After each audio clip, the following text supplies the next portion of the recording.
আমি আপনাদের সামনে একটি আয়াত এবং একটি হাদিস পাঠ করেছি।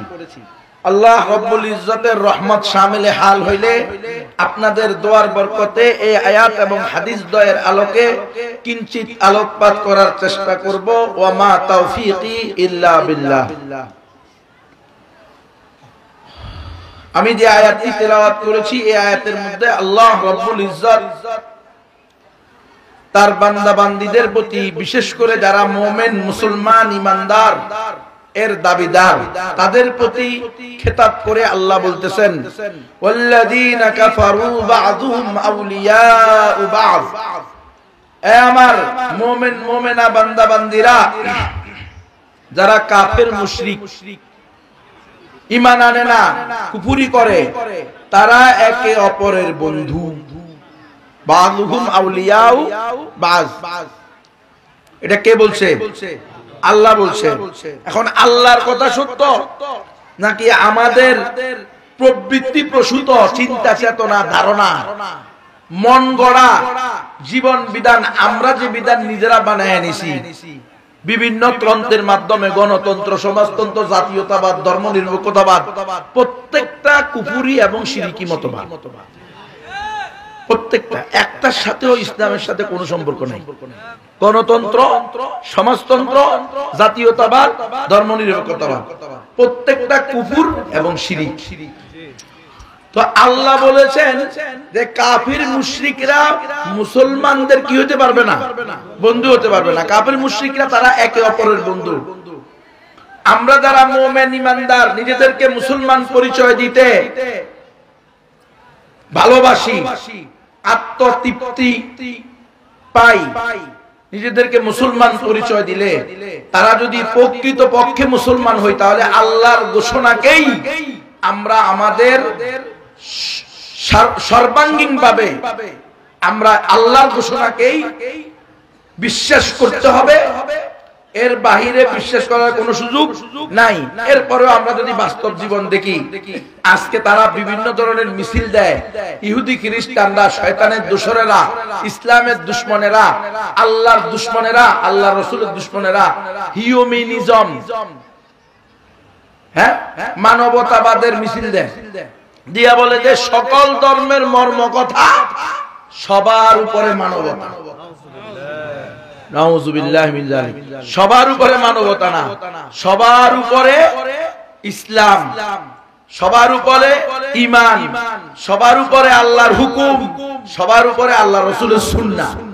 এটা হলো মুসলমানের আকীদা, মুসলমানের বিশ্বাস।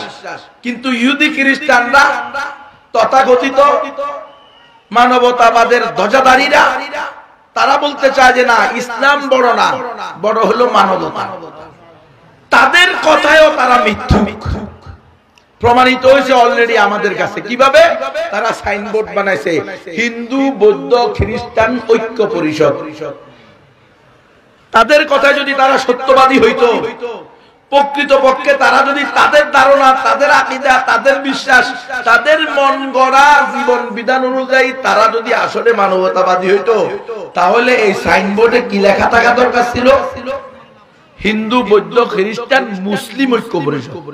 সেটা কি আছে? সেটা নাই। কিন্তু আফসোস, আমরা মুসলমানরা বুঝি না। তারা সাইনবোর্ড করে আমাদেরকে বাদ দিছে যে এই মুসলমানরা আমাদের বন্ধু হতে পারে না। আমরা সারা দুনিয়ার সকল মুসলিমরা এক। আল কুফরু মিল্লাতুন ওয়াহিদা। সমস্ত কাফের মুশরিক মুসলিম নিধনের ব্যাপারে, মুসলমানদেরকে নির্যাতন করার ব্যাপারে, ইসলামের অগ্রগতি উন্নতি ঠেকানোর ব্যাপারে, ইসলামের প্রচার প্রসারকে প্রতিরোধ করার ব্যাপারে সকল কাফের মুশরিকরা একতাবদ্ধ। আল্লাহ এই জন্য বলছেন বা'দুহুম আউলিয়াউ বা'দ। হে মুমিন মুমিনারা, এই কাফির মুশরিকরা তারা একে অপরের বন্ধু। তোমরা কেন বুঝো না? এরা যে তোমাদেরকে মানবতাবাদের সবক দেয়, এরা যে তোমাদেরকে সাম্প্রদায়িকতার, সম্প্রীতিবাদের সবক দেয়, এরা যে তোমাদেরকে অতি ব্রড মাইন্ড, অতি সুশীল, এগুলো সবক দেয়, এগুলো সব ধোঁকা এবং প্রতারণা। এরা মুসলমানদেরকে কশ্চিন কালেও অন্তর থেকে পছন্দ করে না। তারা নিজেরা নিজেদের মধ্যে ঐক্যবদ্ধ, মুসলিম নিধনে তারা একতাবদ্ধ। ইসলামের ব্যাপক উত্থান প্রচার প্রসার এরা তারা সহ্য করতে পারে না, কখনো তারা সেটা করবে না। এই জন্য যে কোনো মূল্যে, আজকে দেখেন একটা সংগঠন তৈরি হয়েছে ইসকন, এটা কিন্তু 20 বছর আগে এই দেশের মানুষ জানতো না, নাম জানতো?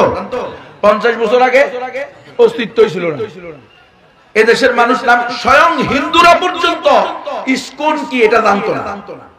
ইসকন হলো উগ্র হিন্দুত্ববাদীদের একটা সংগঠন, যারা অখণ্ড ভারতের স্বপ্ন দেখে এবং মুসলিম মুক্ত হিন্দুস্তানের স্বপ্ন দেখে। তাদেরই একটা সংগঠন হলো এই ইসকন।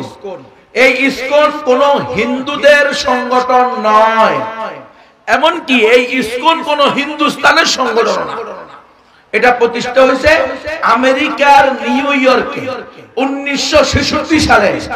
স্বামী প্রভুপাদ নামে এক উগ্র হিন্দুত্ববাদী এটা প্রতিষ্ঠা করে।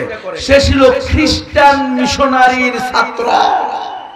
খ্রিস্টান মিশনারি সম্পর্কে আমি আলোচনা করেছি আপনাদের এখানে এর আগে। বিভিন্ন এনজিও আছে না, নন গভর্নমেন্ট অর্গানাইজেশন, হ্যাঁ, এনজিও, বেসরকারি সাহায্য সংস্থা, সেবা সংস্থা, এই 95,000 এনজিও কম বেশি, এদের সবার অভিন্ন টার্গেট, অভিন্ন মাকসাদ, অভিন্ন মিশন, অভিন্ন ভিশন হলো মুসলিম নিধন। এখন এটা কাউকে সরাসরি খ্রিস্টান বানিয়ে, কাউকে সরাসরি নাস্তিক বানিয়ে, কাউকে ইসলামী কৃষ্টি কালচার থেকে দূরে সরিয়ে, কাউকে ইসলামী মূল্যবোধ থেকে দূরে সরিয়ে, কাউকে ইসলামী আকীদা বিশ্বাসের ব্যাপারে সন্দেহ ঢুকিয়ে দিয়ে। এই গত মাসে আমার মাহফিল ছিল চাঁদপুর শহরে। সেখানে 3টা স্কুল আছে খ্রিস্টানদের। একটা জায়গার নামই হলো মিশন মোড়। মিশন মোড় এই চাঁদপুর শহরের মধ্যে, সেখানে একটা স্কুল আছে খ্রিস্টানদের। ওই স্কুলের নাম হলো খ্রিস্টিয়ান মিশন স্কুল, নামই খ্রিস্টিয়ান মিশন স্কুল। অথচ 90-95% ছাত্রছাত্রী মুসলমানদের। ওখানে গেটের মধ্যে ক্রুশ দেওয়া আছে, খ্রিস্টানদের ধর্মীয় আইকন, ধর্মীয় প্রতীক, এটা হলো ক্রুশ বর্তমান জামানায়।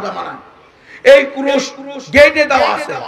এই ক্রুশ প্রত্যেক ক্লাসরুমের গেটে দেওয়া আছে। এই ক্রুশ প্রত্যেক ছাত্র ছাত্রীর বুকের মধ্যে, তার পোশাকের মধ্যে ব্যাজ হিসেবে দেওয়া আছে। এই ক্রুশ প্রত্যেক ছাত্র ছাত্রীর স্কুলের ব্যাগের মধ্যে, তার পিছনে দেওয়া আছে। 90 থেকে 95% মুসলমানের সন্তান ক্রুশ নিয়ে ঘোরাফেরা করতেছে।